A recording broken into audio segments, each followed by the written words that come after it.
hustle. Hi everybody, this is Mr. Barton for Victory Physical Education Online, and we're here today to talk about a large group game called Hustle.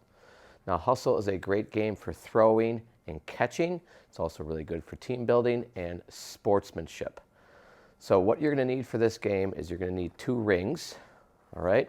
You're going to need a ball. This is a gator skin ball, or you could use a football. And you also need just 2 cones. So not a lot of equipment for this.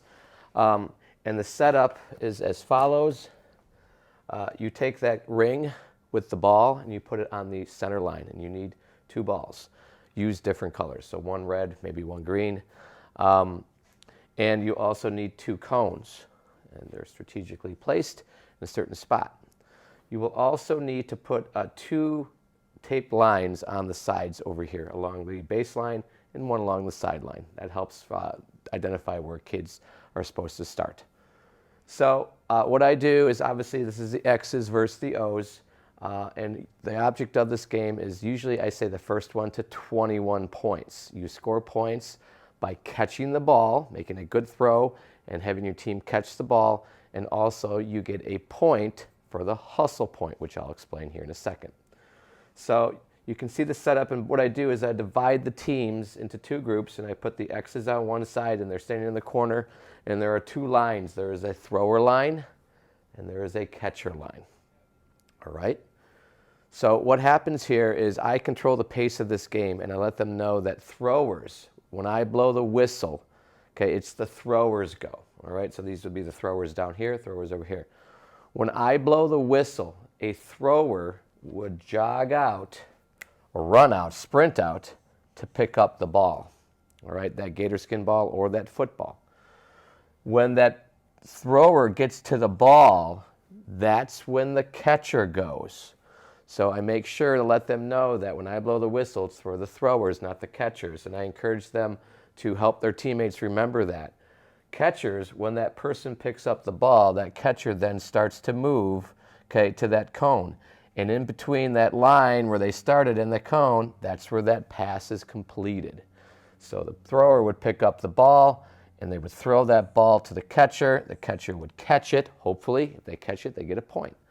They would then run as fast as they can around the cone, and they run back, and they put that ball back on the ring as fast as they can. Meanwhile, this group is doing the same thing. The thrower runs out at the same time as the other thrower. This person then, once that person picks up that ball, that thrower picks up that ball, that catcher then starts to move between the cone and that start line. That person throws the ball to them. They hopefully catch that ball, run around their cone, and bring that ball to get the hustle point over here. So it's a bit of a race. It's a catch and a race. And they have to show good hustle. We talk about what showing good hustle is and why it's good for your team, why it's good for you. And whoever puts that ball down first gets the hustle point. And I have a scoreboard. I usually sit off to the side with the scoreboard so they can see the score. Sometimes a team will score 1 point. Sometimes they'll score 2 points. Sometimes it's a tie. And if it's really close, I'll give both teams the hustle point. So again, you get 1 point for the catch, and you get 1 point for the hustle point. You could earn 2 points. All right?